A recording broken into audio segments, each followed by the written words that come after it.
Hi అండి. ఈరోజు మా పాప వచ్చింది హాస్టల్ నుండి. తనతోటే దొండకాయలను హార్వెస్ట్ చేయిస్తున్నానండి. ఇలాగ పిల్లల్ని కూడా మనం మిద్దె తోటలో ఇట్లా అలవాటు చేస్తే వాళ్ళకు కూడా ఇలా ప్రకృతితోటి అటాచ్మెంట్ ఉన్నట్టు ఉంటుంది. వాళ్ళకు కూడా పనులు అలవాటు అవుతాయి అన్నమాట.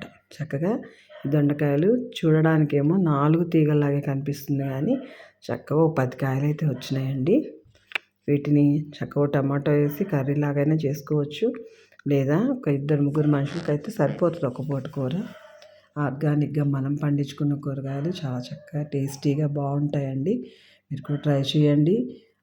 అందరూ మిద్దె తోటలో వేసుకోవడానికి ప్లేస్ లేని వాళ్ళు చిన్న చిన్న కుండీలైనా పెట్టుకొని చక్కగా పండించుకోవచ్చు. చిన్న ఆకుకూరలైనా ట్రై చేసి చూడండి.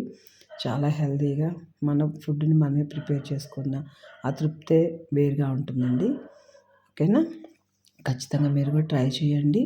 ఈరోజైతే ఈ 10 దొండకాయలు, కొంచెం పాలకూర కూడా వచ్చింది.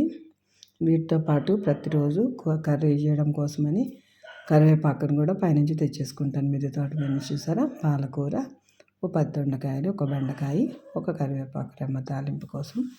ఓకేనా? నచ్చిందా? Thank you for watching my channel. Thank you.